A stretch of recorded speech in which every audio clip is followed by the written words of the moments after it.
Sounds good.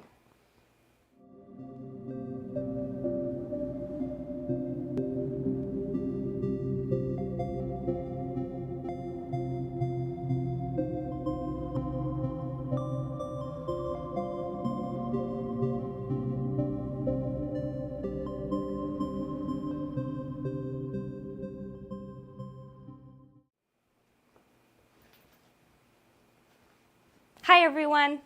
Thank you all so much for coming to the 2024 Cross Labs Workshop After Babel, the quest for universal communication. Universal communication is a really big topic. In fact, what is it anyways? Well, in a really broad science fiction sense, it's kind of like this idea of anyone or anything can talk to anyone else or anything else. And it's such a broad topic that we've decided to dedicate an entire week's worth of discussion to it. Of course, we're not going to cover everything, right? But we've decided to focus on a few subtopics of universal communication.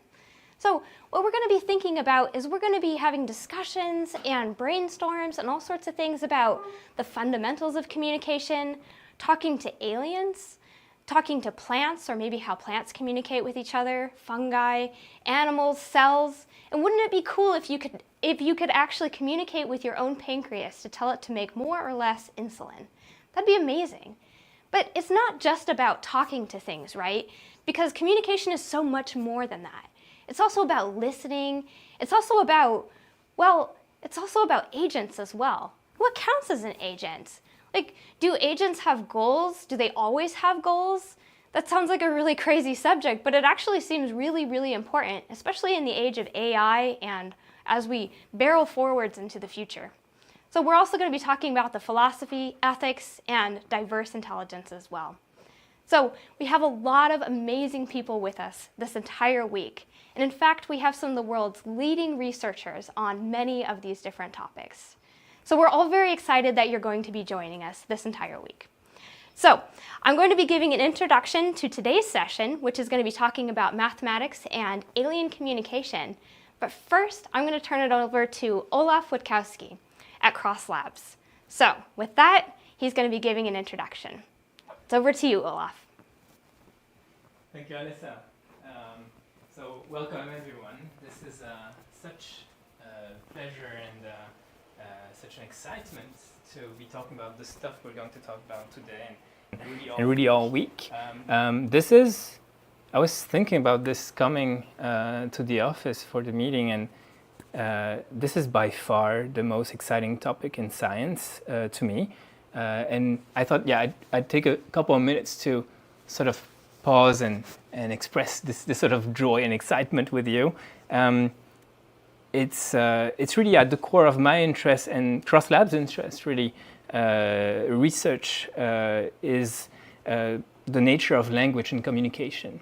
And I guess it started with my own interest, excitement for learning a lot of languages. That's what I've done as a hobby from when I was a kid, really. I did a thesis on trying to translate quipus. That's my cryptography side, and those are old objects in which there is some kind of language, maybe, and it's just not that old and not so different as humans that used to use that. And from there to trying and understand things that are even further, so animals, aliens, different types of intelligences means different types of languages, codes that are encoded differently, representations are going to be different. It's really so difficult already with humans. How are we going to invent something that is universal as a tool of communication? And I think this is what we are going through this week. The plan is every day we're going from aliens and mathematics to a human private experience, beliefs, goals, kind of spaces, also artificial agents and different diverse types of intelligences, different substrates and embodiments. And we are ending the week with the philosophy and ethics of should we communicate, or how should we communicate with others in terms of safety. I guess that's also a question of aliens, but also respect, right? So of the autonomy of the other. If you communicate with another agent, you are going to influence the agent. You're going to change its future, and maybe its goals are not going to be realized or are going to be changed. And there's something in there that we don't have the tools to understand yet. So this is what we're here for also this week. There's a lot of, I guess, dangers, but also opportunities. And yeah, I'm really excited about having us discuss this. This is going to be a very casual conversation all week. And if you're with us, then feel free to also connect on Discord, and you'll see the schedule and so on. And the details, I think Alyssa is going to be happy to introduce it to you. Absolutely. Thank you so much, Olaf. All right. So I have a little bit of an introduction. First, it's really important to thank the organizers. So of course, that's Olaf. That's also Stephen Way, who is behind the scenes, and Oneris Rico, who you can't all see, but he's actually the one who's running the show right now. Thank you so much, Oneris. Your magic is amazing. And that's also Luke, who is behind the camera here, and also Martin as well. And as well as others who I will be thanking along the entire time as well. And also, I want to thank our sponsors as well. That's Cross Compass, who is always there to support us and provide funding and are just absolutely amazing supporters for all of our events and all of our research and activity. So thank you so much, Cross Compass, for everything that you do for us. Also, big thanks to the Templeton World Charity Foundation for your funding and all of your support. And then, of course, to the CCAS, the Center for the Study of Apparent Selves. And then, of course, Artificial Life Japan as well. Also want to say thank you to our speakers and panelists. We have so many experts who are joining us this week. I will be introducing them, or multiple people will be introducing them throughout the week. We have 5 of them with us today. Okay, so let's get down to brass tacks here. So for the schedule, of course, we have our first session. And you can see that we have our 5 different sessions throughout the week. This is today, this is where we're at. But we also have our next session tomorrow a little earlier, and then our session after that a little earlier than that. And you can see that we're trying to hit multiple time zones because we're here in Japan, but of course the experts are all over the world. So we try to accommodate times as much as we can. And of course, you're probably watching this on YouTube. Hello for everybody who's seeing us live, and also hello to everybody who is seeing us later. If you want to see more of our exciting videos and upcoming workshops and other events, we have them at least once a month. Please subscribe to our channel. Okay, so first session, session number 1, talking to aliens and the mathematics of communication. So we have multiple panelists with us today, 5 of them. We have Hector Zenil, Michael Levin, Clément Vidal, Simon McGregor, and Fernando Ernesto. And I'm your moderator, Alyssa Adams. So what we're going to do is we're going to do panelist introductions first. And then the panelists are going to have a discussion amongst themselves where, they're going to talk about some of these, how do you talk to aliens? Like, what are the mathematics of communication? What is communication anyways? And then we're going to have an open discussion among the people who are also in this call with us here. And we're going to take breaks as needed. We're going to end the formal discussion at 10 p.m. Japan time, so that's in about an hour and a half. But if you're watching on YouTube Live, you can also ask some questions in the chat, and I will be keeping an eye on the questions there. But also, if you are on our workshop Discord, you can ask questions there, and I will see them, and I can relay them to the panelists. And then we'll go from there. Okay, so without further ado, let's go ahead and have the panelists introduce themselves. So we're going to go ahead and go back to them, and at this point, I will just let the panelists introduce themselves. I don't know. Should we start with Hector Zenil?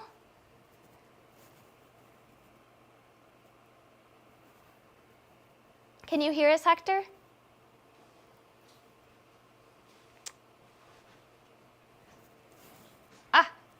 Sorry, once. Small technical difficulties.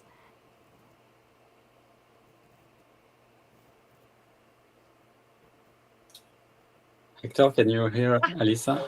Sorry, once. With a lot of echo.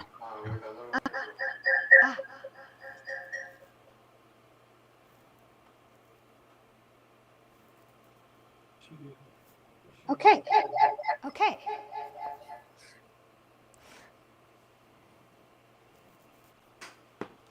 Okay, but I don't think they can hear us, can they?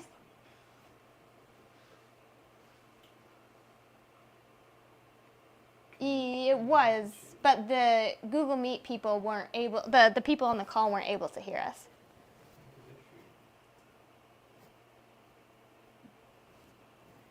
I'm not sure. You want me to unmute here so they can hear you? Okay, can you all hear us now? Yeah, much better. Okay, yes. So sorry. Thank you so much for that. Thank you so much for being patient. We were just ironing out the last minute kinks of our AV setup. It's no problem now. That was the last one. Don't worry. Okay, so yeah, we are going to go ahead and start by having the panelists introduce themselves. Let's go ahead and start with Hector. Oh, great. Thank you very much, Alisa. So I'm an associate professor at King's College London. Before that, I was at multiple institutions, Oxford, Cambridge, Karolinska Institute in Sweden. My background is in mathematics, computer science, logic, and computational biology. And that's it.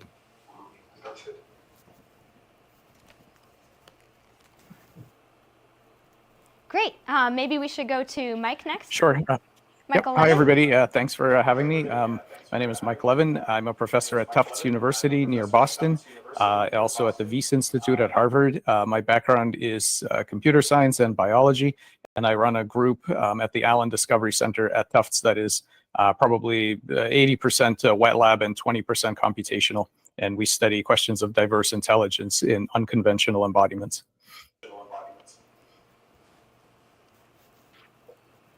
Perfect. Thanks. Let's go to Federico.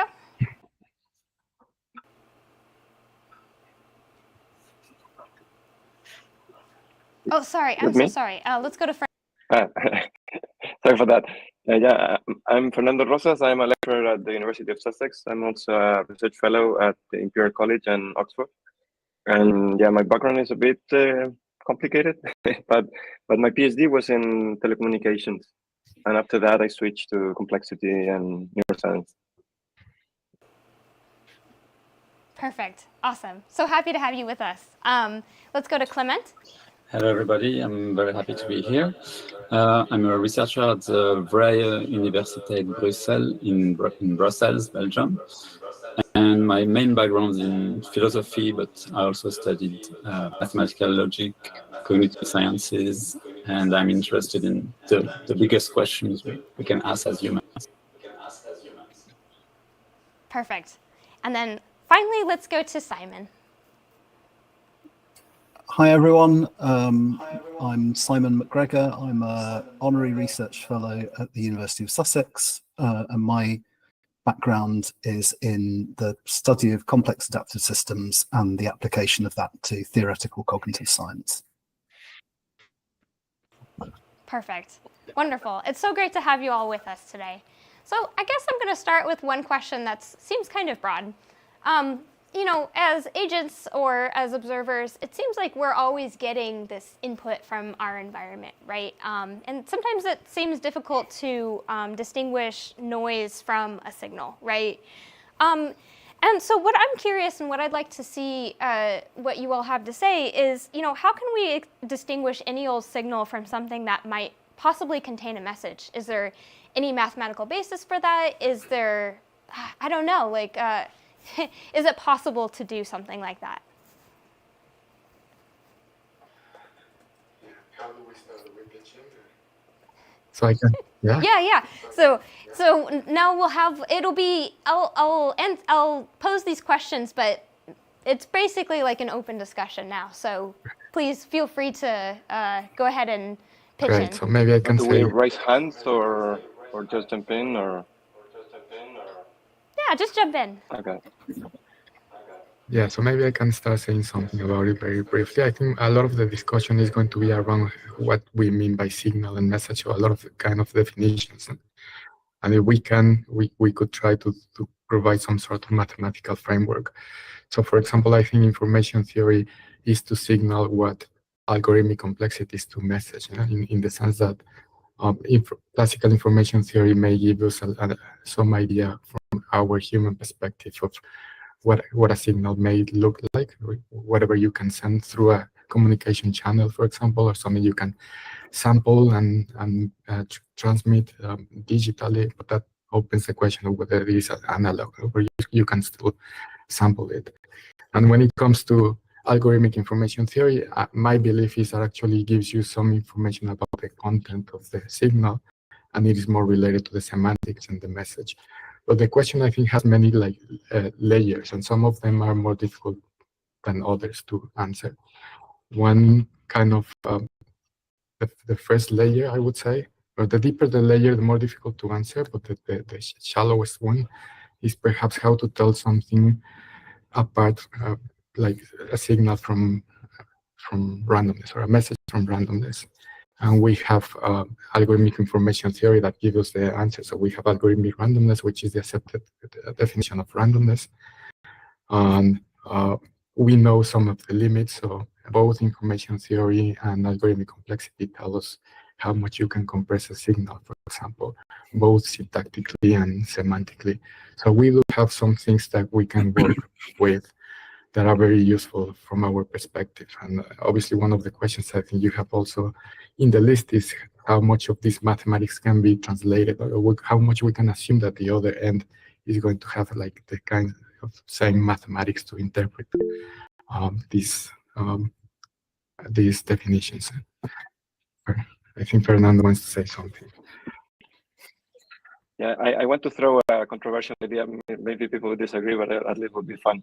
So in my opinion, there is no intrinsic difference between signal and noise, like at all. You simply cannot do it. You have something, you want to say signal or noise, you cannot do it. And actually, optimal signal encoding, according to Shannon, is Gaussian. That is sort of Gaussian noise, sort of. So it looks the same. And in my opinion, signal is, there is this idea that information theory is not about semantics, not about, it doesn't mean anything. But I think that's true at some level, but there is something a bit more than that. That is to say, when you have a decoding problem, the receiver knows the type of things he's expecting. And there need to be knowledge of desirable randomness and undesirable, something that I don't care about, randomness. And that is entirely subjective, is entirely dependent on the receiver, on what the receiver is expecting to receive. So from one point of view, because also the other thing in information theory, usually you have two stages in the communication. The first is source coding. That means you try to compress your signal as much as possible, and that will make it look as random as possible. And the more random it looks, it means that it's better compressed. So there is more, more bits per stuff. And then you encode it again for sending it through the channel. And then you sort of do the opposite and you start creating weird correlations in order to allow error correction. So it's complicated, but I would like to contend that there is something sort of subjective in the sense that is in the eye of the beholder that make the question very, very difficult. Yeah. Yeah.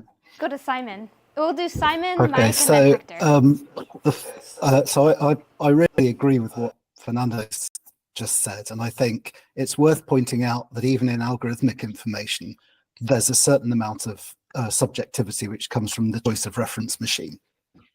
And if we're talking about all messages from extraterrestrial intelligence, it's not clear what reference machine we should be using that will pick out the patterns that they'll see as patterns. But the other thing that I wanted to say was that you're asking about the difference between noise and message, but noise and message is not the same as noise and signal. In general, there's a lot of signal that we pick up that's not messages, right? The notion of a message seems to like imply something we don't know how to exactly characterize, which is communicative intent. And even more than that, the notion of a message seems to suggest not just communicative intent, but also a kind of intent to communicate in a sort of propositional way, right? That there's some proposition that is being expressed in the message. There's a lot of communication in nature. It's harder to see in terms of, you know, the swapping of propositions, and it looks more like a kind of dance in which the behavior of the systems is dynamically aligned in a cooperative way. So I guess I just wanted to raise a doubt about whether even the notion of a message is the right kind of idea, or whether it's unnecessarily anthropomorphic.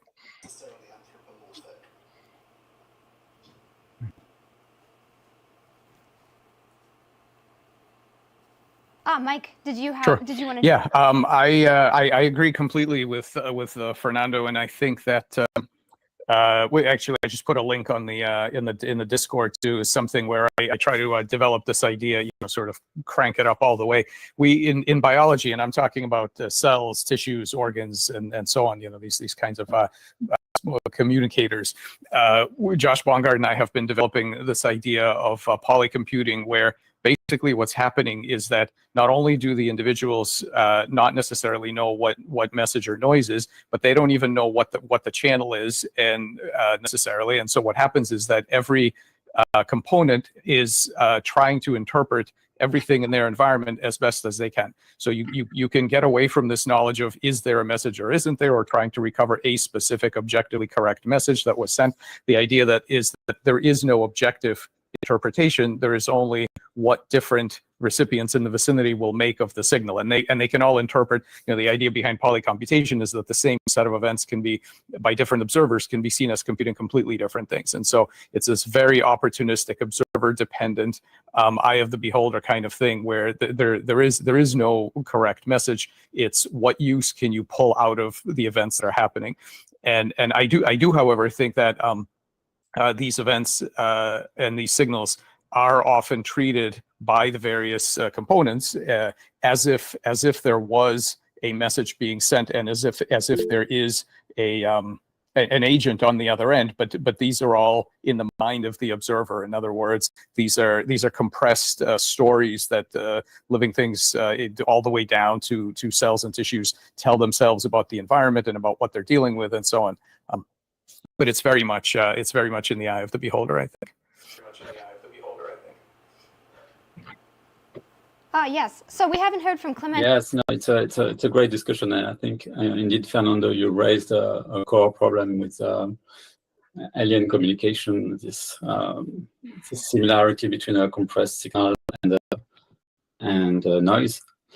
But maybe I want to actually ask a question to Michael. So you just spoke about the highly context-dependent sensing abilities of cells or tissues to communicate. But so how do biologists start to decipher that there is a communication? How can they be confident to say that there is any kind of communication at all? Yeah, so this is something that we worry about every day, because our goal as workers in regenerative medicine is to communicate our goals to groups of cells. So if we want cells to rebuild a limb or a heart or make a biobot of a new configuration, our goal is to communicate our anatomical targets to the group of cells so that that's what they build. So we're very concerned about this. Basically, there are a set of experimental approaches that we use. We have a particular interface that we like, which happens to be bioelectricity, but there are chemical, biomechanical, and optical and other interfaces to collective intelligence in cells. We just happen to like the bioelectric one because it's very convenient in many ways. And what you can do is you can start to map out basically, and maybe somebody who knows more about the kind of cryptography and things like that can tell me if this is what they do.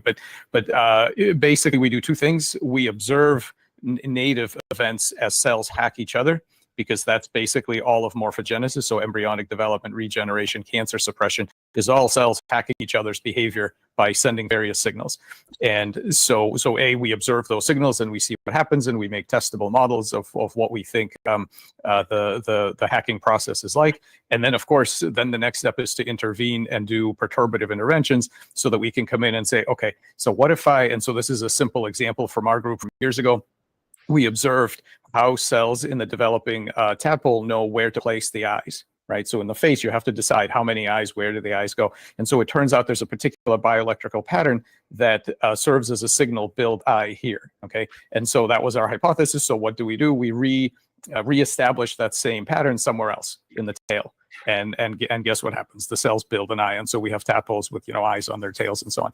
And so this is and so okay. So now we've cracked one little tiny phrase in this bioelectric code, and it goes back to, I think, Fernando's point, which is that we didn't have to specify all the information of how to build an eye. Well, we have no idea how to build an eye. What we did specify is a very kind of sparse top-level prompt, which says build an eye here. It completely relies on the competency of the surrounding cells to A, know what that means, and to B, execute and take that walk in morphospace to actually do that. And so those are so yeah, that's how we do it, through experiment, hypothesis testing.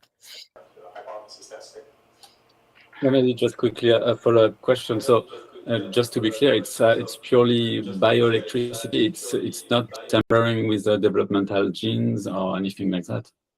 Well, two things. First, it's bioelectricity, but it's not in the sense of there are no electrodes, there are no magnets, no waves, nothing like that. What basically all cells communicate with each other through ion channels on their cell surface, exactly as neuroscience, but slower. Like that's it. Everything else is exactly the same.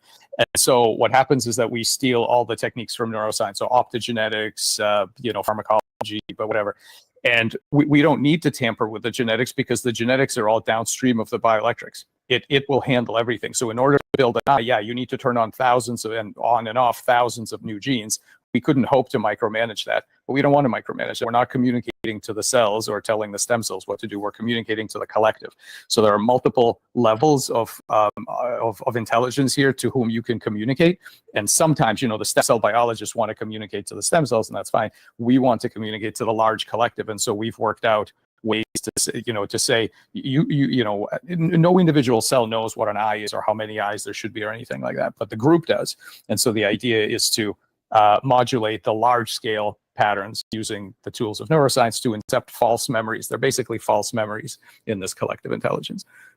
But you can certainly look at them as communication, and that's something that that we've been looking at recently as memories as communications from your past self, which also have to be interpreted. So the idea that all of these things are communications even from yourself, and that you interpret them however you can at the moment. We'll go to Hector because I think Hector had something to say, and then also yeah, thanks, Fernando Alisa. as So well. I think what we are concluding from what Fernando thought was a controversial statement is actually that we are all in agreement that it is highly subjective, talking about signals and messages. And actually, I have some work with Felipe, who I think is online watching us, on how algorithmic information theory is a highly observer theoretic framework to ask some of these questions. So I guess one question is then to ask if all signals or messages are equal, and can they all be messages or signals and in the same way? For example, from Earth, we are sending messages all the time to space, and at the beginning they were not compressed, but now we are compressing everything, and they may look random to aliens receiving them. Another interesting one is the background noise. It tells us about the Big Bang, for example. So in some sense, perhaps it's some sort of primordial signal that has some meaning because it tells something about the origin of the universe. But can it tell us many more, or are there other signals that by its combinatorial elements can carry more possible different messages? In some way, I do think that there's pure randomness, and that we have strong definitions of some things, that not everything is equal, and that we have some mathematics that provide us the framework to discuss, and not just to give up with everything, because we can just say, for example, everything is subjective, so let's not even try to interpret anything. And regarding the comment from Simon about not the reference machine, I completely agree with him. It's like, for example, picking the right compression algorithms, and you have all these different compression algorithms that do different things and compress data in different ways. But I also think there are more natural reference machines than others. So we are not completely blind into not knowing what is a good compressor against a bad compressor. So there are some things that we can still say, even when everything is kind of very, very subjective.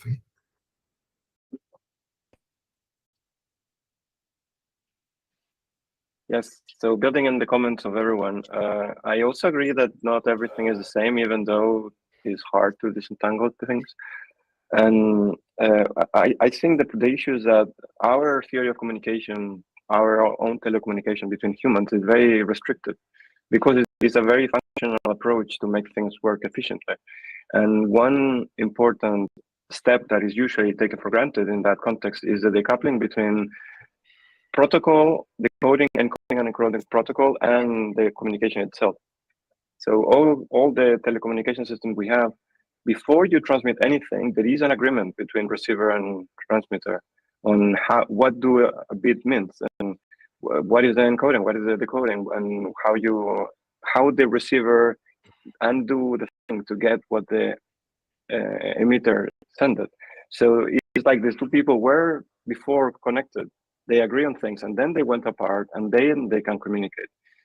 And under those constraints, of course, the thing works super well, but I don't think that's the only way in that thing can be. And if you cannot do that handshake before, nothing can be done. I just think that's a very specific approach. And one parallel that I find very interesting is about music. So in music, when you hear a song in a style that you're familiar with, is instant pleasure and very little effort. Like if you're very familiar with, I don't know, bossa nova or Mozart symphonies, you press play and it's pleasure. Like you know the type of things you're expecting, and you enjoy with them. You follow. Is all very good, but at the same time, it's a bit restricted. So you will not be shocked or extremely surprised by your experience, because you know you have a scope that is somehow restricted, and that's what you're giving up by fixing a communication protocol beforehand. And I don't know if you're familiar with contemporary music. That is a bit weird, and certainly not an easy thing to listen.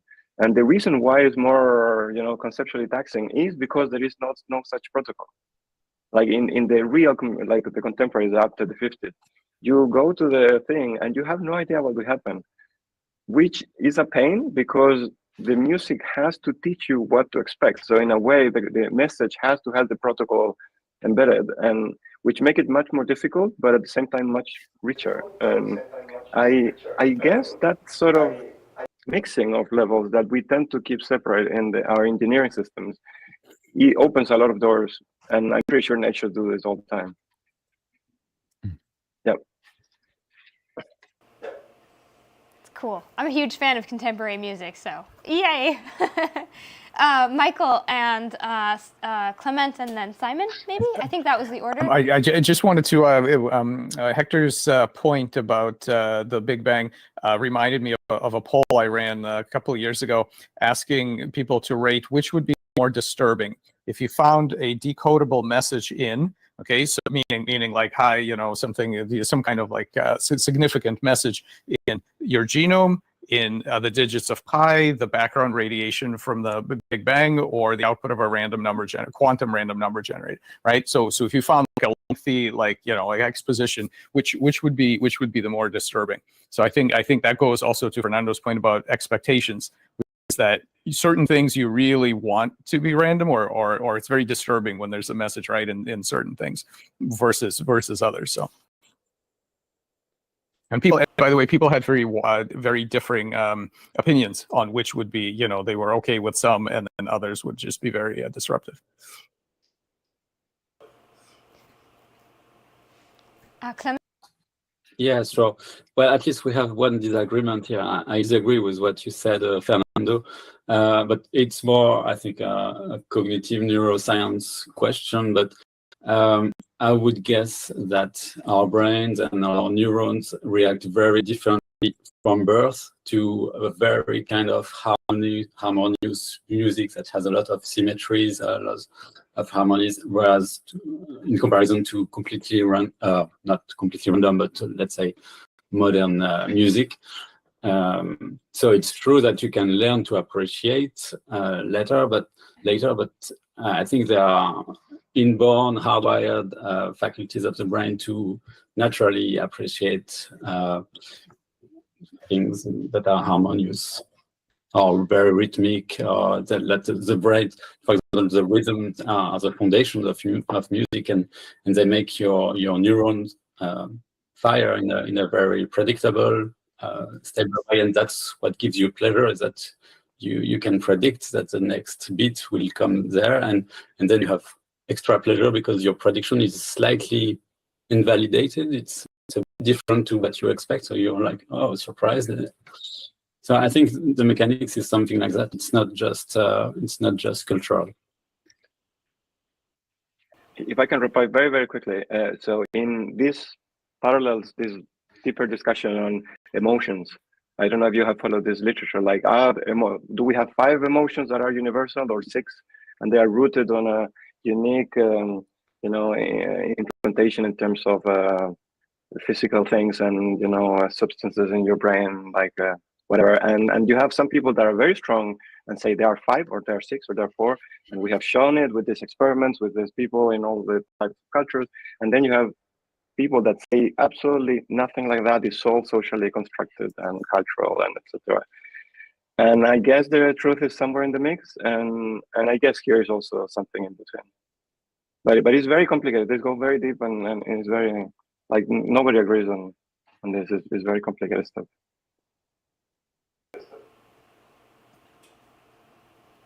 That's great. Simon, and then... So I just wanted to comment on something that Fernando said, which I think illustrates the problems that arise when you use models from communications engineering to model the more general phenomenon of communication. Fernando said, oh, you have to agree on what these channels are beforehand. Well, how are you going to agree if you're not communicating in a more everyday sense, right? There's something about communication as a kind of embodied social phenomenon that doesn't really fit nicely into these models of communication channels. Suppose that I'm faced with an injured wild animal, and I don't want to get into a fight with it. There are various forms of behavior that I can engage in, which it may. But on the whole, I can kind of expect that it might serve to signal to the animal that I'm not seeking a confrontation, right? We didn't agree any communication channel beforehand. It's not even necessarily that we evolved so as to signal in the same ways. It's just that there are certain aspects of our shared embodiment that mean that, rapid movements are more likely to be interpreted as aggressive because of the actual physics of rapid movements and how it relates to physical aggression. So I guess I just wanted to kind of throw that into the mix and suggest that it's not like it's really unclear how those things relate to interacting with extraterrestrial systems. Yeah, I think we are kind of in agreement again that communication has to do a lot with the history of the entity, like in the case of music, that it makes you resonate with something. And that's a way perhaps to define messages, as opposed to signals, whether The problem is whether that signal has been received by receiver.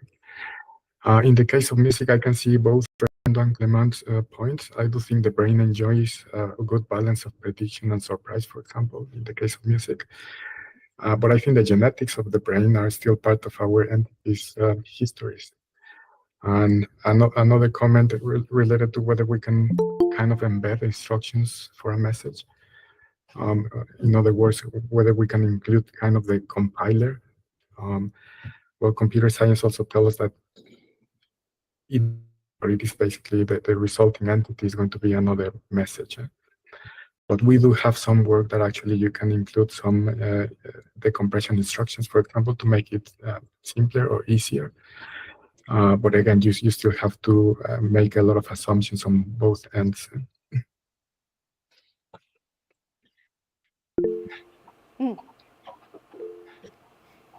Yes, Fernando, and then Clement. So building on something that Simon mentioned and also Michael a bit, that so the standard definition in my view of message and communication is that there is a person that knows some, this is a one, and then there is another person that wants to know what this first person knew, and basically there is a way in which this transfer can be fine, can be okay, because there is agreement, and there is a way in which it can go wrong.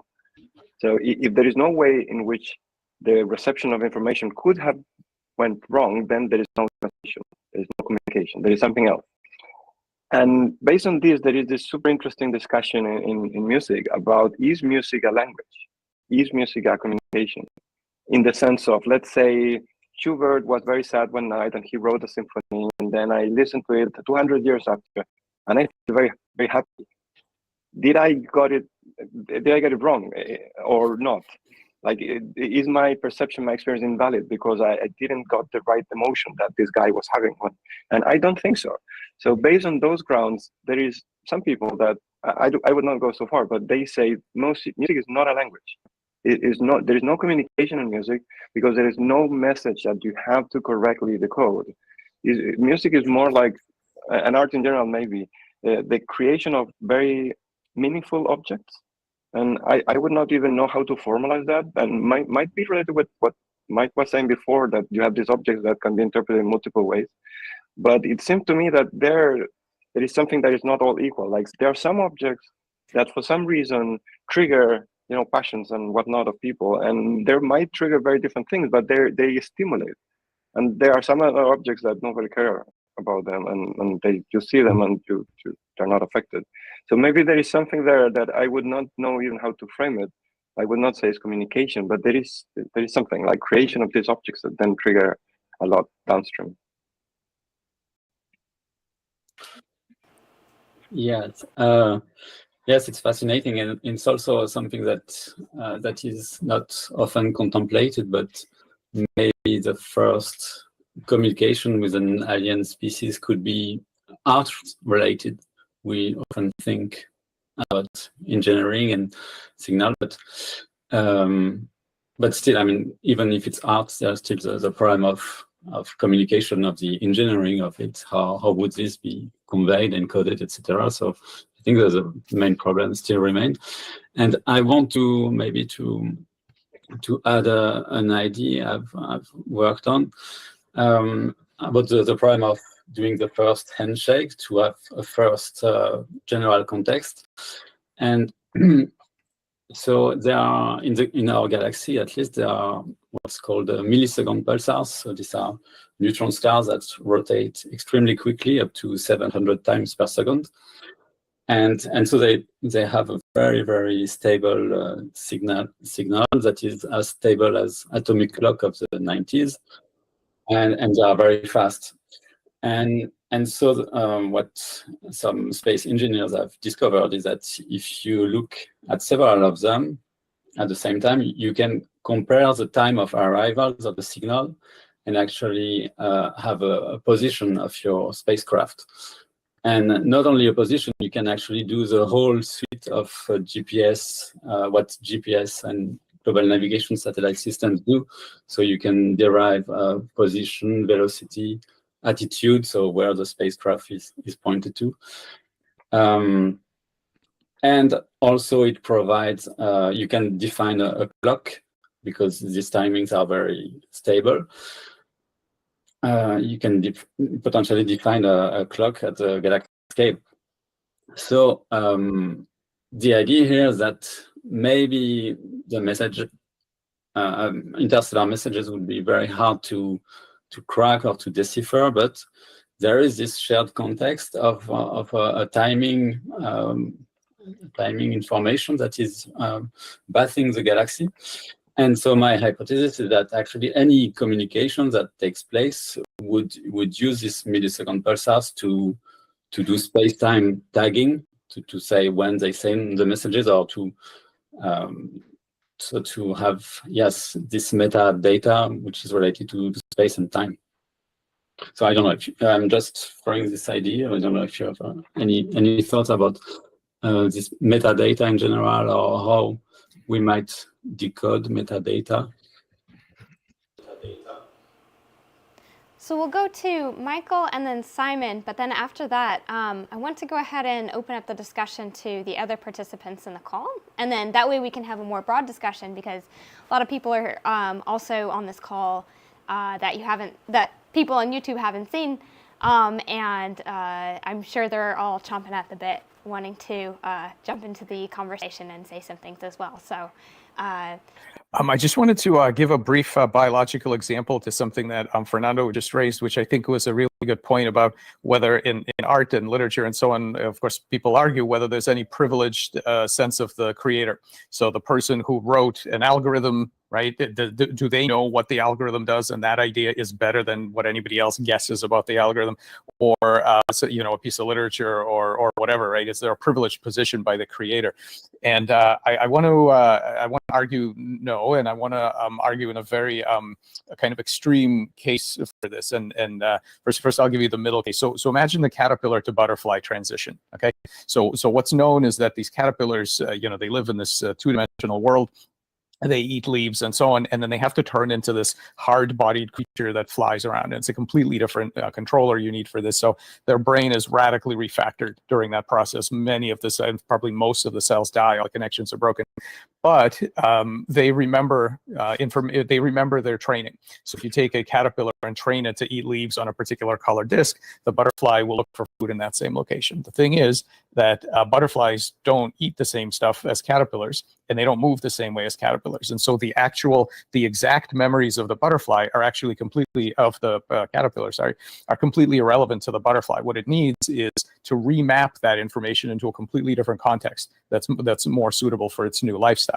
And so there's this idea that even the messages from your past self are up for reinterpretation, and not necessarily, right?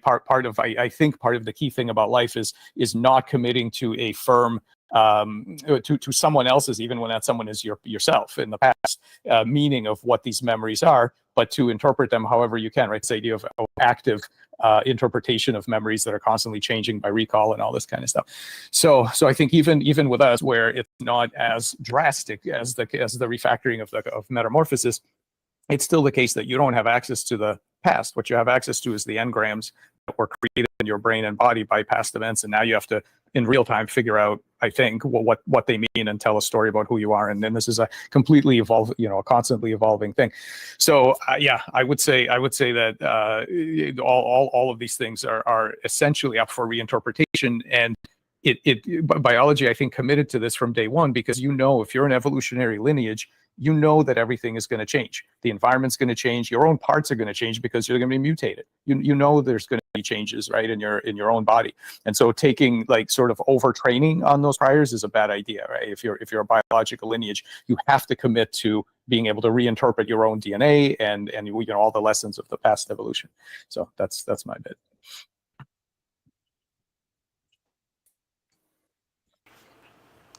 Simon, and then others who are in the call as well. Okay, so I wanted to revisit this question about whether communication should be seen, particularly in the context of communication with extraterrestrial systems, whether it should be seen in terms of the swapping of propositional beliefs or in some other terms.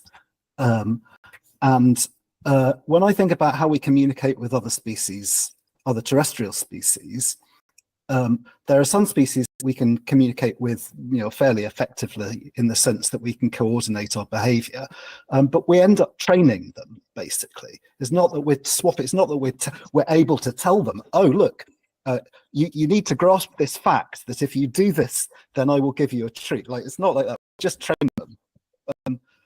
If we're supposing that we might be interacting with extraterrestrials who are far more sophisticated than us, are we just exposing ourselves to getting trained? Are we just going to lose control over that interaction? So that's question number one. The second question is, the timescales that we're talking about are really significant, which nobody's mentioned here.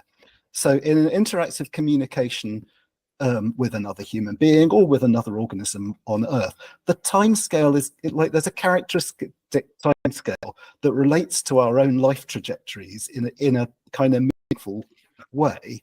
But the timescales that we're talking about in terms of interactions with aliens, by the time we get the message back, perhaps humans will have evolved into starfish and just eaten all our brains, right? What kind of what kind of options are there realistically for communication at timescales that are so long, compared not just to our own individual lifespans, but to our civilization's lifespans as well?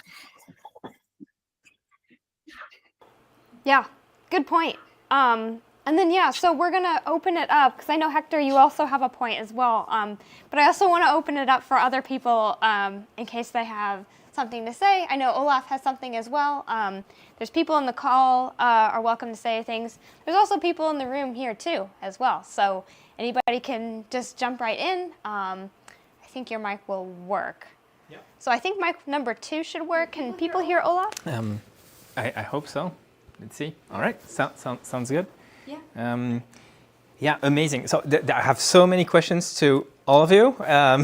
So I think I just pick one, and we chat regularly with many of you. So I'll bring up the other questions I have them here.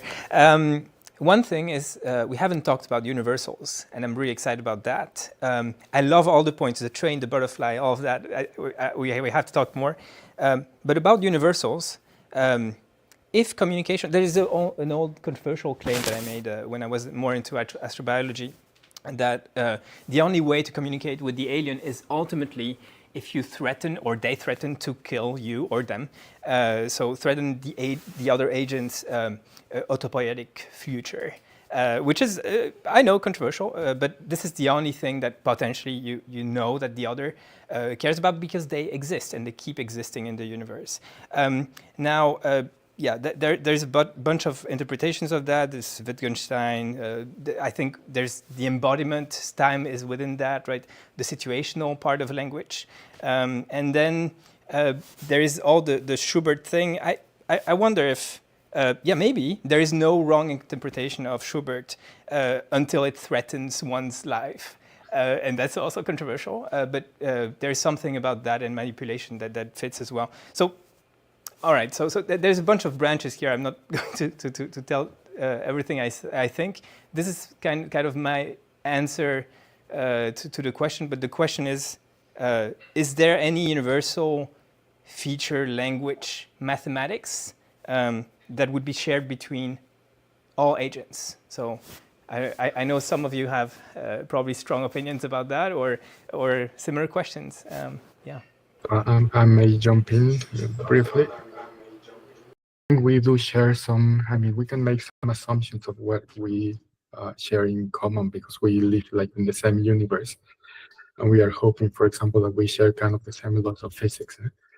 But it is very interesting that we always make like assumptions, even the assumptions that you were making about existence. And in the example of threatening, I think it is not completely obvious, because it has to do more with awareness of an entity being aware of being threatened and of their own existence. But I do think that we can make some assumptions about commonality. And by the way, communication comes from the word common. And I think we can make assumptions on space and time, but as it was mentioned by Simon, we also have a problem of time scale. And by the way, we are also working on one-way communication at multiple time scales in a recent paper that we posted on arXiv. And we are using fractals, for example, because we have that problem even on Earth with like plants and insects. Either they have too short lifespans or too long. Plants for us look like static, but actually they move quite a lot when you fast forward. So we think we are trying to tackle some of those questions, at least with some of the stuff that we are doing. Another thing is coming back to the handshake that Clément was talking about. Once we start with a handshake, and by the way, this is not controversial because there's always like handshakes even between humans, right? When we come to this world, we first have like some sort of handshake with perhaps our parents. We have it with other animals, dogs and cats and so on. And one question is whether we can keep kind of deciphering their own language once we start with an initial handshake. And I think theoretically, you can derive from classical information theory that you actually have a chance to decipher everything out once the first handshake is done. Just that. Can I add? Another way to frame this is there a way to communicate without handshake? Forget about early Wittgenstein and what is the universal words you can write in this book that any alien species, any animal, agent, whatever it is, will be able to understand? Is there a fraction of something, abstract concepts, whatever it is, that will always be encodable? Yeah. And understood. With mathematics, I'm going to let others answer, obviously. But in movies, we always see that they send us like prime numbers because they say it is mathematics, it is universal. I don't think it is that obvious, and we also have some work about it with the integer sequences, where we found that actually mathematicians favor certain elements for historical reasons, and there are many examples. Even the base of 10, for example, we know that for computers, binary is more optimal because they are based on propositional logic. And then if you change bases, you can do arithmetic easier. I think I gave the example of multiplication. When you move to another base and than base 10, the multiplication tables get simplified immediately. So I don't think mathematics is as universal as some people believe. It is also very historical, but I think there's some core that perhaps can be translated. I want to jump in on a point related to universality, which is that I don't think we need universality. I don't think, when it comes to talking about agents in general, I don't think it's helpful to be, to ask whether a system is an agent from, as it were, from the God's eye point of view. What we care about is whether these are systems that we can meaningfully make sense of as agents. If there's some aliens who are trying to do things that to us look like meaningless details of thermal noise, well, okay, we're not going to make sense of them. But if they're trying to do stuff that look to us like, turning stars into novas or whatever, then we care about that because we care about whether our star becomes a nova. So I think we can suppose, when we start looking at ourselves and asking, well, what sorts of systems can we meaningfully treat as agents or interpret or make sense of as agents? I think then there are properties of our cognition that may lead to things that look like universals. They're not like God's eye universals. They're just universals from the point of view of those things that we can make sense of as agents. Yes, well, it's Olaf, about the universality. At first, I would be skeptical that indeed there would be universal features for all language. Like broadly defined as you define it with plant communication, animal communication, because language evolves and develops in particular environments. And so each time the organism will use what the affordances that is around its surrounding to be able to communicate. But then, yeah, well, I was thinking maybe indeed there are some kinds of universals, such as words, or let's say signals that have a limited, that are chunks that are limited in time, that are sent and that are repeated. So this could be the first kind of universal, but but in the context also of interstellar communication, I think if we assume some kind of intelligence, I think that there are ways to look for universals, such as just the efficiency, that we could assume that extraterrestrials communicate with the maximum efficiency that we can imagine to send messages. So both in terms of the number of bits that you can send with a given amount of energy, and from an information theoretical side, how much you can compress the information, so that you would assume that the information is very highly compressed. And then the third, not universal, but galactic thing would be the metadata in terms of timing that I mentioned earlier about using millisecond pulsars to tag, to have a common time, because timing is also very important for communication. So real quick, what we're going to do is we're going to take a 5-minute break, because we've been chatting for just about an hour. And I really hate to like stop the discussion, but just a really quick pause. That way people can get a drink of water and can get up and stretch their legs just for a second. So we're going to just take a 5-minute break.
Welcome back. Okay, so we're back from our break, and we're just going to dive right back in because I felt really bad about interrupting the discussion before, but we're just going to start right up.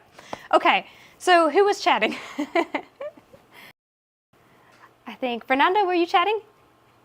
Yes, okay. So please, let's continue.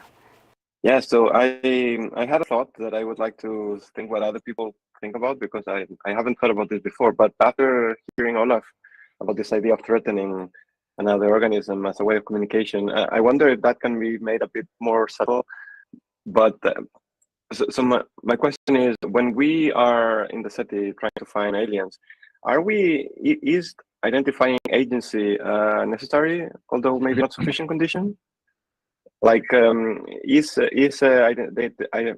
that could be a primordial handshake. Like, you have two systems, and the first thing they have to do before communicating anything is to sort of identify each other as agents, and that can be like the very first handshake to start anything after.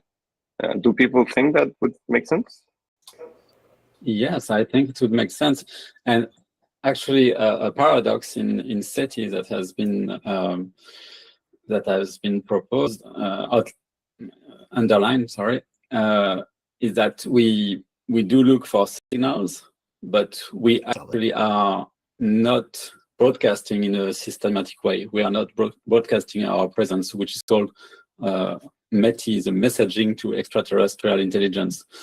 And one of the reasons we are not doing it is that there are many who think it could be dangerous. Like in a very worst case scenario, it would signal our presence here, and a malevolent alien could come and take our resources, destroy our Earth, or whatever gloomy scenario you imagine.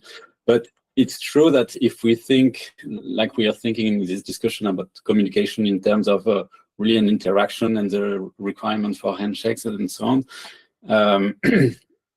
if we don't give our hand, we don't show our own hand, nobody is going to shake it, and it will be hard to start anything. Or if everybody thinks that the others need to start, that's also a non-starter. Yeah, one point about this, I think this is a very good point. I think the director of METI was it, or someone in that field said the counter argument to that, and that it may be a duty for any civilization to share their knowledge, their technology, right, with other civilizations. The reason for that being that within ecologies as well, and within the brain, maybe within ourselves and the many sub-selves that we have, it would be a sort of waste if they don't share some very useful information they have about the nature of everything with each other. So it's a bit like in society, you have this trade-off between protecting your own assets and let's say using crypto for everything, crypto mining included and all of that, or trusting into each other, into society, right? And the latter allows you to save energy, right?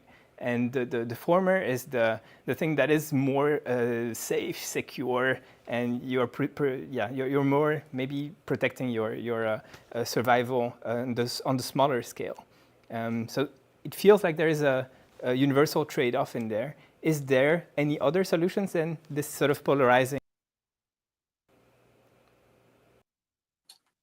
Yeah, I think it's more complicated. I mean, there are some information that you want to share and some that you don't want. It's a bit like discussions about open source and transparency. Should everything be transparent? It doesn't work. And also we are. I mean, if we assume that aliens are much more advanced compared to us with whatever metric you choose, then there might be little incentive or meaning to even try to convey knowledge. Like, we are not trying to teach mathematics to ants. Well, although maybe it's a bad example because they can do mathematics with their stigmergic kind of organization. But to a worm, let's say, we're not trying to teach them philosophy. So yes, the transfer of knowledge, it has to be relevant both to the cognitive capacities of the agents and their problems and what they are struggling with. And actually, you see this often when you ask people, what would you ask to a super advanced civilization? What would be your first question? It's often how to stop nuclear war, how to save the planet from climate change. So these are problems that we are struggling now, that are very silent now, but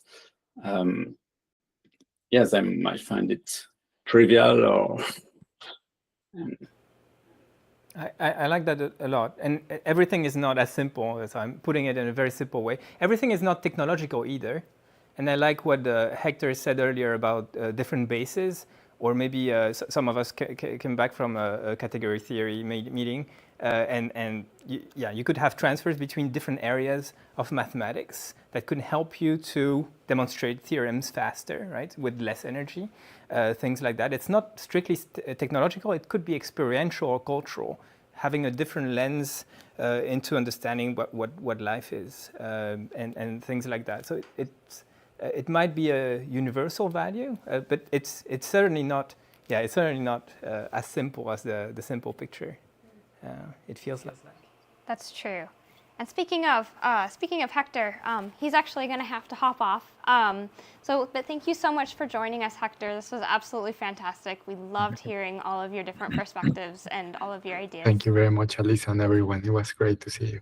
Ciao. Bye-bye. Bye.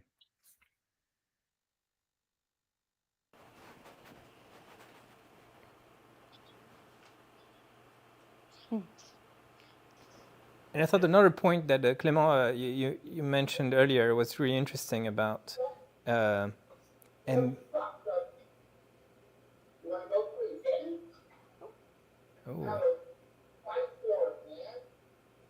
Simon, your mic is on. Has something strange happened? Sounds like there's talking in your background. Okay. Oh, there is. Hang on a sec.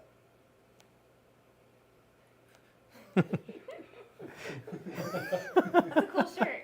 Sorry, someone's watching TV. I see. Fantastic.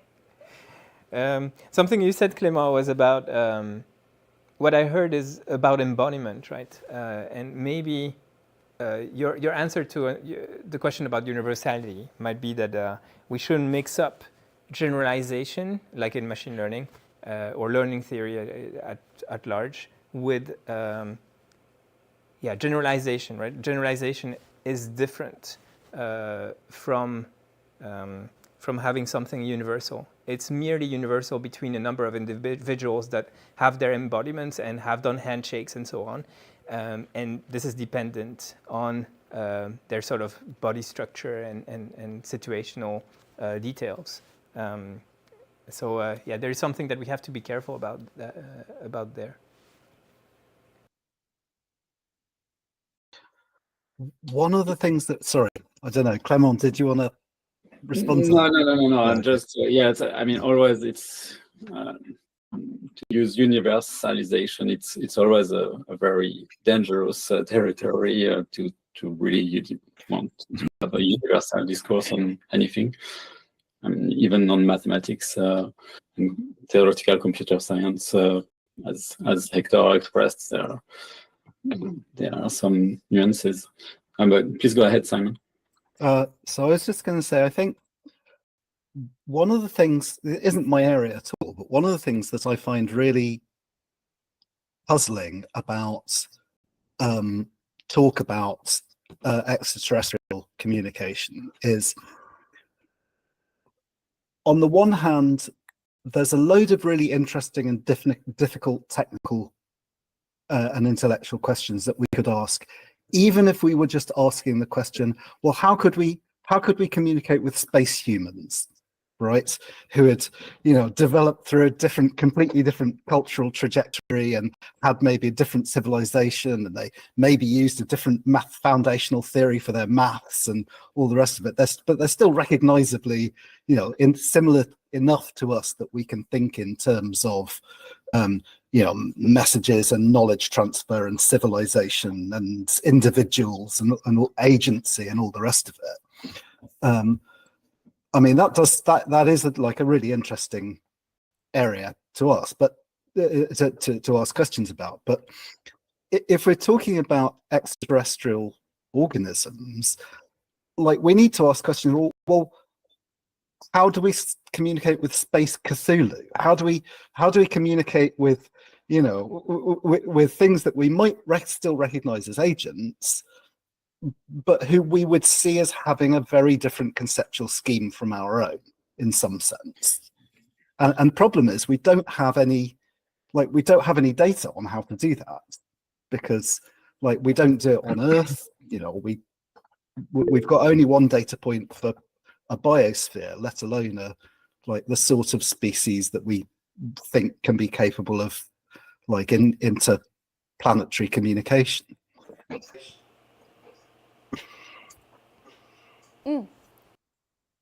Yeah, that's a really interesting point, and I think we actually do have an example of that already, and I think that tells us how difficult actual SETI is. I call it SUTI, S-U-T-I, the search for unconventional terrestrial intelligence. Mm-hmm. So we have these incredible debates in the field about whether it makes any sense to talk about cells and tissues as having goals, memories, and I mean, if we can't even agree on what the status of these things are with whom we already share our evolutionary past. I mean, we all come from a single cell, right? Both evolutionarily and developmentally.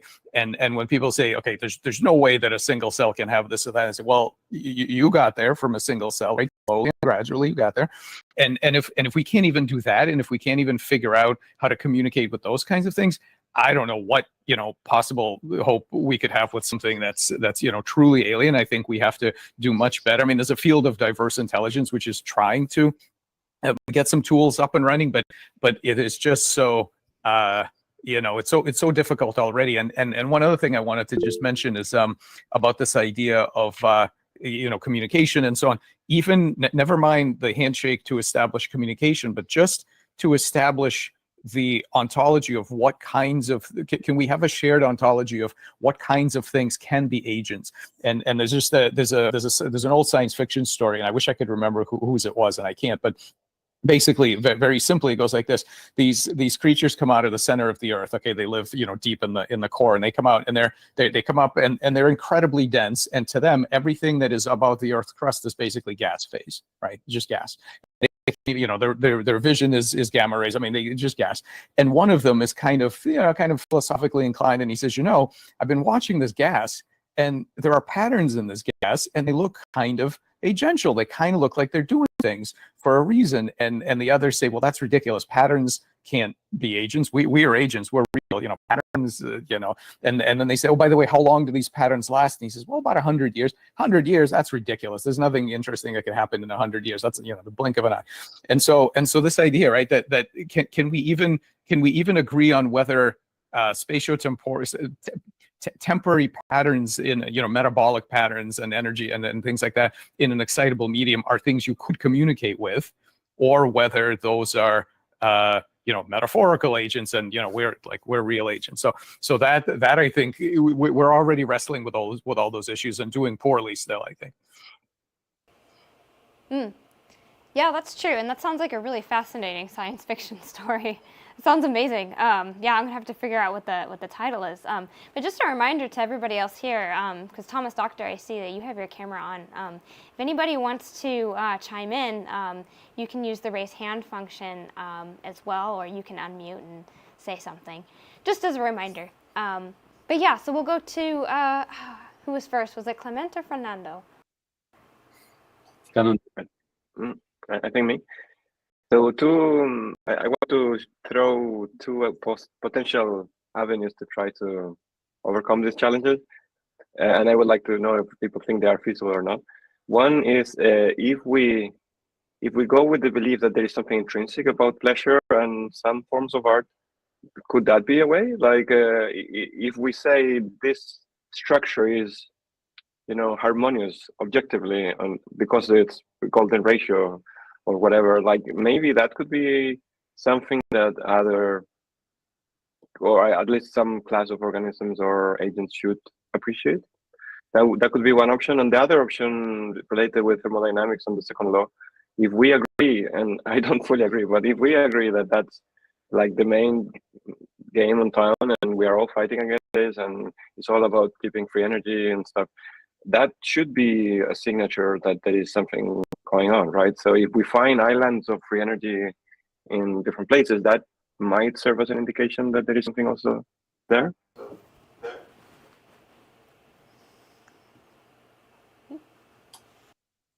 Yes.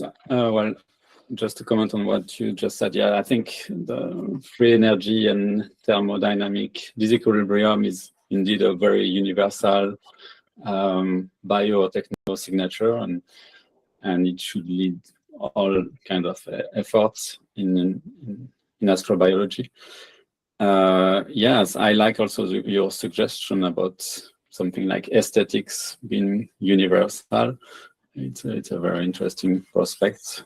That is thinking outside of science, because we should remember that we are scientists, so we are biased towards scientific messages and techniques. And yes, also I would like to come back to the problem of time scales, that indeed the galaxy and the universe is so immense that there is a huge timescale problem that Simon mentioned earlier. And the way I've thought about that is first, a bit like the science fiction novel you mentioned, Michael, that it depends on how long something feels, depends on how long you live yourself. So if you imagine a civilization that lives millions of years, maybe it's okay to wait for 30,000 years to get a message from the other side of the galaxy. And this, and so these big distances, you could, in principle, compensate with an information-rich message. So instead of trying to say just hello to another civilization at the other side of the galaxy, you could send a lot of information. And I wrote a small blog post where I imagine that civilizations would actually communicate by sending the equivalent of ChatGPT, a large language model. So make the thought experiment. Imagine we receive the ChatGPT of another civilization. Suddenly, billions of humans can ask billions of questions, and we could do that during 10 years, 5 years, and we would still learn from that civilization. And then we would send also our own language model. And so even if we send each other an update every 20, 30 years, it would still be very rich and still be meaningful. Sorry, wouldn't that only work if they spoke the human languages that ChatGPT Yes, uses? yes, I know there is tons of assumptions of the decoding and everything. But yes, the idea of an information-rich communication.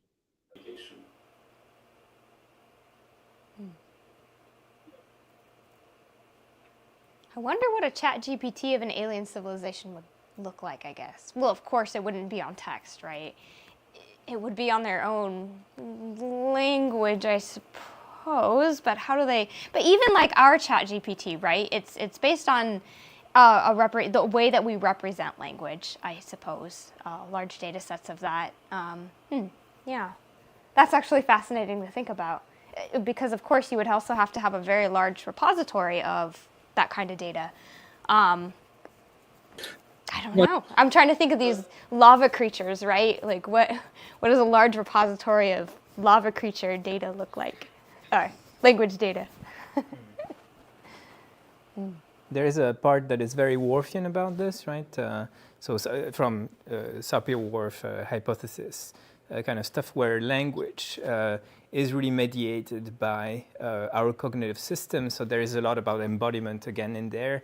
And what I'm hearing between Simon and Clément here is, again, the same thing about generalization being different or not from universality, right? GPT, might capture just summary statistics and averages of linguistic representations, which is not the ideal thing you'd be aiming for. But on the positive end, maybe there is something. It reminds me of, I think Daniel Polanyi and I used to talk a lot about these kind of questions, and he can't make it this week, but about the constraints of physics that constrain any kind of communication. And maybe there is universal within laws of physics of a world. And of course, within A-Life, we study simple physics, so that we think a lot about that, or metaphysics of simple systems, very simple physics, very simple metaphysics, therefore. But maybe there is something sticky about any information transfer. And as in some information he calls that piggyback. Maybe some of you heard those. And there's something interesting about those phenomena that is sort of hard. We tend to forget about it because it's annoying, or at least I do in the information theoretic work that I do. But maybe in there is something important about retracing histories and memory of agents. And you can use that in communications with very different agents as well. There's something to explore in there. I don't know if that was very clear. It's clear in my mind. It's maybe less clear. So we have to work already in human-to-human communication, I guess.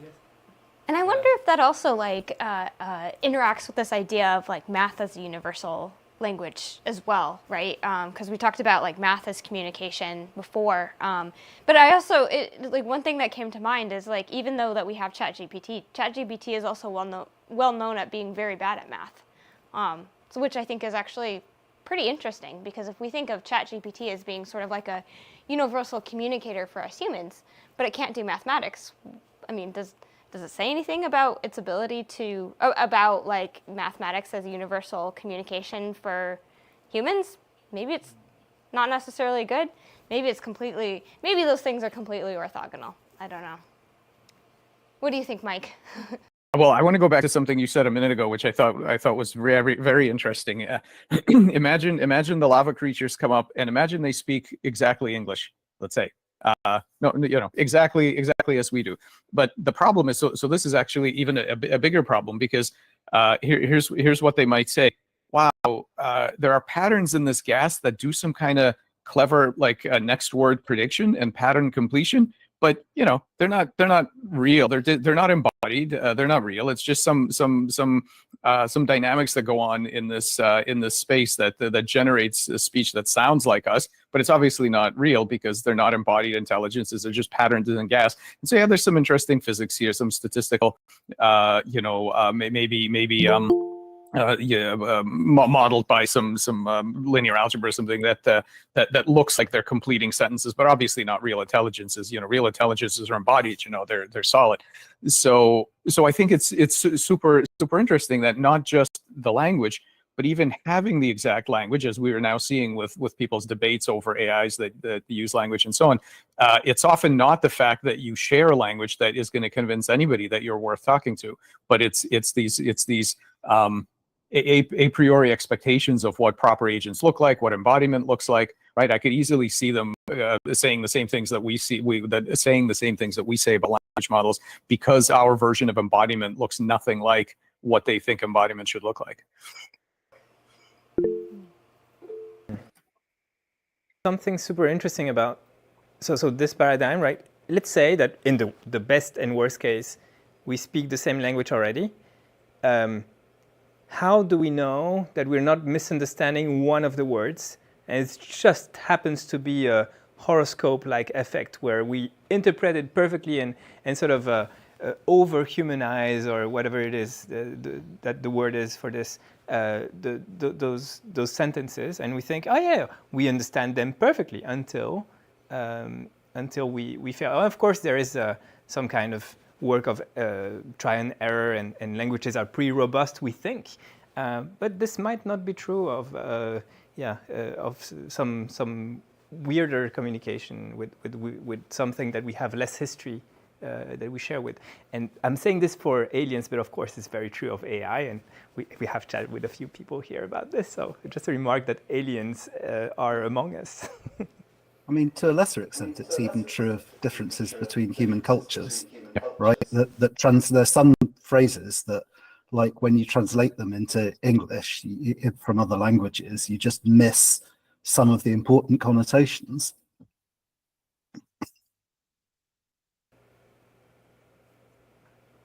That's why there is value in language switching, I guess, once you have established the history.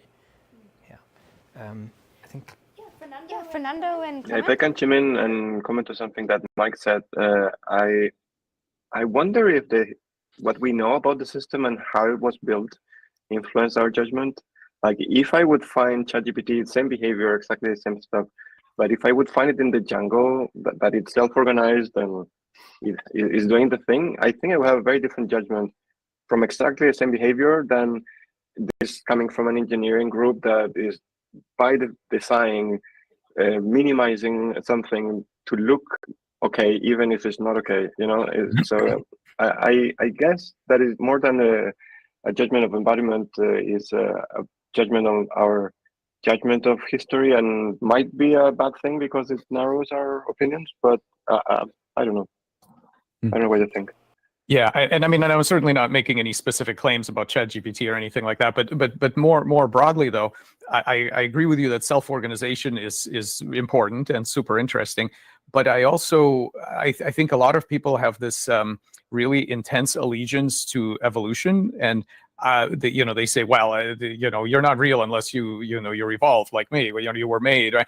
And I'm not sure why we expect. I mean, certainly in the past, this was the only way things came to be, I guess, here on Earth. But I'm not sure why we have this incredible hyper focus on the random vagaries of mutation and selection, the only way that minds come to be. Like, why is that? Why, a priori, if someone said to me, okay, here's a very lengthy process of random poking around and seeing what sticks, versus, okay, some high level minds got together and like actually, who by the way also could use evolutionary techniques if they wanted to, but they got together and they made a new mind. To me, it sounds like the latter is much more likely to produce a new thing. Now we know the first works as well, okay, and that's great, but I don't think that there's any reason why that kind of random process and search should have any monopoly on making minds. And I just imagine, again, not to sort of overplay the sci-fi thing, but I imagine that if we were visited by some aliens and they look kind of shiny and kind of metallic, and we say, hey guys, so what's up? Were you evolved or were you created and engineered? And they say, we don't really know. We're not sure, and is that going to impact whether whether you decide to be friends with them? I'm not sure. It just doesn't seem. I don't know. I'm just not that tied to evolution as the only way that these things can happen. Yes, maybe to illustrate your point is that so the mechanics of evolution is the mechanics of trial and error, which is a learning algorithm that works when you don't know anything about the environment. But as soon as you have memory capacities and more cognitive capacities, then your trials are not random anymore. Indeed, you can evolve in more and more sophisticated ways. Yes, and I thought the situation you expressed also with the science fiction novel of the lava beings saying that we're not human, we're not intelligent, and so on, could raise an interesting, fascinating question. How would we communicate with them to show them that we are intelligent, that we are beings? Like, well, what would convince them? What would it take to convince them? I don't have the answer. I'm just asking the question. There's a dark answer to this. I think there's a dark answer to this. Maybe you know this. I think it's Mike Tyson. It's described to Mike Tyson. Everybody has a plan until they get punched in the face. So I think if we would punch those lava people in the face, they would start to change their opinion. Maybe. I mean, I'm not suggesting that we do that. But well, you know what? I think that's a really interesting point. But let me push back on that, because there are lots of things in the world that punch us in the face, and we generally don't believe that, right? So it takes a lot, right? It takes a lot to convince some people anyway that they're dealing with an agent. And we have patterns. I mean, we study physiological patterns in the body that we would like to communicate with, because we hypothesize that they have some degree of memory and goal directedness. There are weather patterns in which I don't think anybody's ever tried training a hurricane or anything like that. Who knows, right? Who knows what if they have habituation or sensitization or something. So I don't know. They might say, "Wow, this is a really chaotic planet, and every once in a while, some kind of natural phenomenon happens that like punches us in the face." But it's really not worth trying to talk to it. Yeah, I mean, I take the point, even though there's also, it's actually, I think for us, it's more the other way around now. Usually we tend to we see more agency in the world than there is. Like, I think historically, at least, that seems to be the case. Like, like the god of thunder or whatever. Like, thunder is like somebody who is punishing us, or lightning and stuff like this. Like, we used to, I think, because I think that comes kind of, it's like a good attitude to have, to kind of ascribe agency to lots of, to err on the side of ascribing agency, because then if there's something that's actually trying to get you, then you actually you realize it. Like, I know this, I don't know if you, I know my own, I have this tendency also, like, if, I don't know, sometimes I go surfing, and then if the waves come in a very unlucky pattern for me, and then I feel like the sea is trying to get me. And I know it's not true, obviously, it's just the sea, but it can, I don't know, these thoughts come very fast. I'm a little skeptical that we have a general tendency to over-attribute agency. I think if you look at, it's true. It's known in cognitive science. It's called the agent detection bias, and the reason I know that people make these claims. I'm just saying I'm doubtful that it's actually the truth. If you look at the sorts of things, so Descartes famously said that animals weren't agents; they were just mechanisms. Or if you look at how difficult it's been in science to get people to take plant cognition seriously, or single-celled cognition seriously. If you look at the sorts of things that people have historically said about the kind of the intellectual capacities of members of other ethnic groups or of other genders, right? I think the idea that we just have this general tendency to over-attribute agency, I think it's too simplistic. Yeah. Well, yes, the two biases might exist, but evolutionarily, it makes sense to over-attribute agency. So if you're in the jungle and there is a bush moving like this, it's better to assume that there could be an animal, potentially a dangerous animal, and to pay attention to this, rather than just to ignore and to think, oh, it's just a windy day, and I will not look at it, because ignoring could cost you your life. Whereas looking at it, it has a small cost of paying attention, but at least you know if it's a danger or not.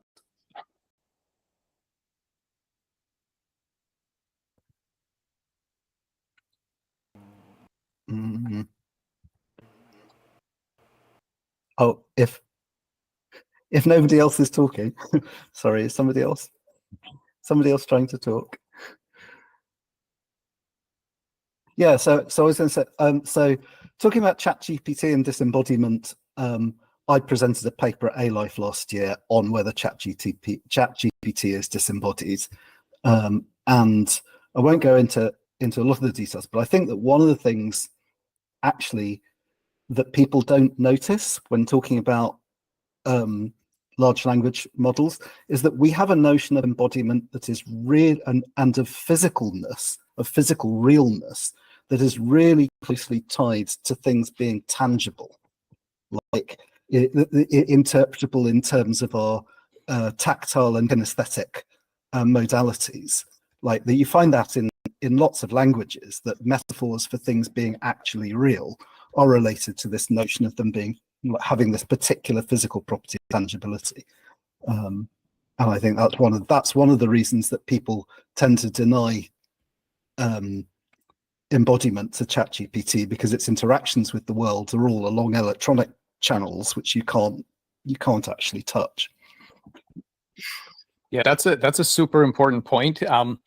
Because we study agents that live in other spaces. So, for example, physiological state space, anatomical space, transcriptional state space, and there are persistent self-reinforcing patterns that navigate, that make decisions. They have delayed gratification. They have memory. We can communicate with them. All of these things as we're checking off the list. And people are just incredibly attached to 3D space as the only space, medium-sized objects moving at medium speeds in 3D space as the things we're willing to recognize as intelligent. And when you start talking about these beings that have lives in other spaces, often high-dimensional but really weird spaces, and it's they have a very hard time with it, and it's really just a kind of vagary of our evolution that all of our sense organs sort of point outwards that way. And I like to imagine that if we had evolved with an internal set of sensors of our blood chemistry, and we could, sort of like almost like a tongue kind of thing, but you had primary perception of let's say 20 different parameters of your physiology through your blood chemistry. You could just feel, it. I think we would have no trouble recognizing our liver and our kidneys as intelligent agents solving problems in. And they would have cooperative and competitive interactions, and you would recognize this. We're not good at it. I think that's really limiting the progress of diverse intelligence research. Yeah, that's definitely a good point. And personally, I wish I had all those sensors, because I think it's really annoying to go to the doctors and always get my cholesterol checked and my blood pressure checked and blah, blah, blah, blah, blah. Wouldn't it be so good if we can just sense these things? But yes. So at this point, we're going to end the discussion formally, but we're going to continue the discussion on our Discord, but we will be back tomorrow. So what we're going to do now is we're going to pause the discussion. Like I said, we're going to continue it, but Olaf here is going to recap our session for today. Well, I'm just going to thank everyone. I think there's just so much. I'm not going to do a real summary. Thank you so much, everyone. I think we talked about a lot of super exciting things. I have I think around a dozen things I want to follow up on. So that's amazing. What is it like subjective stuff? The butterfly, the training, the manipulation, communication, the music. I love the thread about music, and I wish we could go more into it. And we might actually later this week. Some stuff about cryptography and but. I think all of this, and it's nice that we ended on this point with Mike about looking into ourselves. I think globally thinking about alien communication, I think a lot of people say something similar to this, allows us to, tells us a lot about ourselves. It's a bit like in this famous novel by Stan Lem, right? Guospana, what's that in English? I can't remember. Something about communication with your own God, and it tells you really, like, when you receive a message from aliens or think about those concepts, it's really telling you about who we really are. And I think looking into ourselves, including our own bodies and details of our cognition, is something that we are given the opportunity to do this way. So looking forward to the rest of this week, and let's exchange more the papers. Thank you also everyone on Discord who are sharing all those interesting papers. That's something we'll have a look at, and we get to pause between days and have a good read. And see you I guess tomorrow. Alyssa, do you want to give a quick thing about the rest of the week? Yes, absolutely. Absolutely. So tomorrow you can join us 2 hours earlier than we started today. So that is 6 p.m. Japan time, but it's also 2 a.m. Pacific time, 5 a.m. Eastern time, and 11 a.m. European time. So do join us, because tomorrow we're going to be talking about animal, cell, and non-human communication, including talking about fungal communication, fungal languages, plant language, plant intelligence perhaps, all sorts of things like that. All right, so that's it for today, and thank you so much for joining us, and stay tuned for next time. Bye. Thank you so much, everybody.